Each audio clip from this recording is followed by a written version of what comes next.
Alright, go. Question. First po, kasi naman Isa lang. yung EBS na,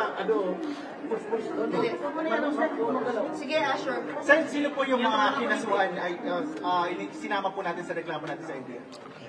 Una, nandito ako ngayong umaga, gaya ng sinabi kong gagawin nung Lunes, kasama sina Attorney Britannico at yung kanilang firm para maghain ng reklamo sa National Bureau of Investigation.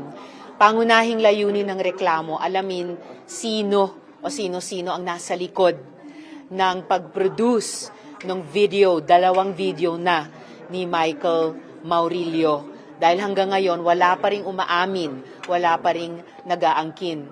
At pangalawa, para imbestigahan din sa pamamagitan ng reklamo ito, yung mga vlogger na pinamumudmod at dinadagdagan pa ang mga kasinungalingang nakalagay sa mga video ni Michael Maurilio. Kabilang po dyan, sina Crisette Chu, Jay Sonza, Sas Sasot, Trixie Cruz Angeles, Banat Bay at iba pa. So abangan po natin ang progress nitong investigasyon. Unang hakbang pa lang ito, aalamin po namin at sa payo ng aking mga abogado kung sino pa ang dapat kasuhan at ano-ano pa ang dapat ikaso sa kanila. Initially, Senator, ang pinal niyo po ay perjury po ba o meron na pang libel din? Batay sa payo ng aking mga abogado, cyber libel ang appropriate na ireklamo dito. Sabihin ko po sa inyo, bilang isang nagtatrabaho sa public service, bukas ako lagi at dapat lang bukas lagi sa mga puna, sa mga kritisismo. Pero hindi ako papayag sa ganitong mga pagsisinungaling, mga mapapanganib na pagsisinungaling, lalo na't ang tinarget ay hindi lang ako. Ang tinarget ay ang mga witnesses, ang tinarget pati mga staff ko, tinarget ang Senado mismo. Senator, ilan ang nireklamo niyo? Sir? Ilan po ang nireklamo niyo? So far, 1 dosena. Pero batay nga sa mapag-aalaman ng NBI sa kanilang investigasyon, maaring dumami pa po yun at maaring dumami pa dagdag sa cyber libel ang iaakusa ko sa kanila. Yung po mga binanggit na pangalan, Senator, sila po ay kasama po sa kaso po. Kasama na po sila dito sa reklamong inihain namin ngayong umaga. Magpupos ba tayo send ng Senate inquiry on them? Diba parang profilation of fake news na naman to? Nasimulan na yan ni Senator Kiko Pangilinan nung nakaraang 18th Congress pa. At bukas naman sa kabubukas na 20th Congress na ulit o patuloy itong investigahan. Pero ngayong umaga, dito po kami ng firm ni na Attorney Britannico nakatutok sa reklamo sa NBI. At gaya ng nabanggit ko, unang hakbang pa lang ito, nasabi ko na po nung Lunes, maghahain din po ako ng mga criminal complaints laban sa mga tao o grupong ito. Lalo na, pag mas napag-alaman na ng NBI, sino talaga ang nasa likod ng pag-produce at pagmudmod ng kasinungalingang video na ito. Sir, meron na po ba kayong leak information, update about po dun sa whereabouts ni Michael Maurilio?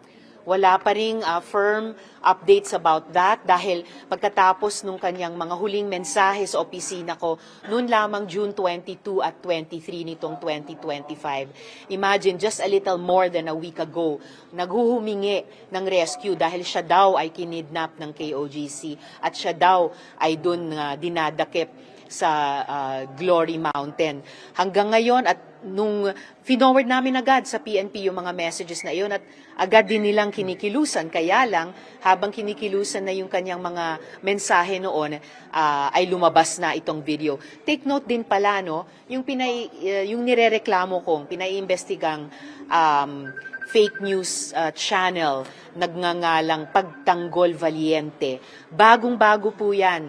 Binuo lamang nung June 24, the day after, nung mga huling mensahe ni Michael Maurilio. So, hiniling ko sa NBI ngayon alamin sino ba yung Pagtanggol Valiente na yan, sinong mga tao, sinong grupo, at dahil baka o malamang konektado yan dun sa cry for help nung earlier last month ni Michael Maurilio. Nanalangin pa rin ako para sa kanyang kaligtasan. Sana matukoy kaagad ng PNP Davao kung nasan siya at mailigtas. Pero gayunpaman, kailangan na niyang magpaliwanag at managot kung bakit siya nagsisinungaling sa mga video na ito.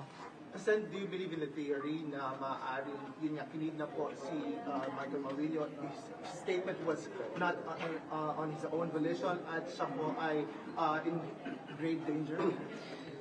Kung kinidnap talaga si Michael Maurilio at dahil doon ay kung nasa matinding panganib siya ngayon, all the more, sana ay mapasakamay na siya ng PNP para sa mailigtas sa anumang panganib na maaring pinaglalagyan niya at para din pwede siyang maimbestiga ng NBI batay dito sa reklamo ko at maging bahagi siya ng pagbuo ng kwento. Sino ba ang nasa likod nitong kampanyang ito ng pagsisinungaling, fake news, witness tampering, at saka psychological warfare. Okay. Isa na lang. Isa na Sir, lang. do you think it's also appropriate that the government or Senate on their part gumawa po ng action para ma-rescue nga po ito kasi parang it's like in danger? Well, ang Senado, dahil kami po ay legislative body, hindi po namin mandato o kakayahan mag-rescue ng mga kababayan nating nasa panganib. Kaya nga po yung mga huling mensahe yon ni Michael Maurilio sa PNP Davao namin agad ibinigay para kanilang maaksyonan. At hanggang ngayon, inaasahan kong maaaksyonan nila ang sitwasyon, kung ano man yon ni Michael Maurilio, at para mas mapalalim pa yung hiniling kong investigasyon ng NBI sa reklamong ito. Okay, thank you. Maraming salamat po.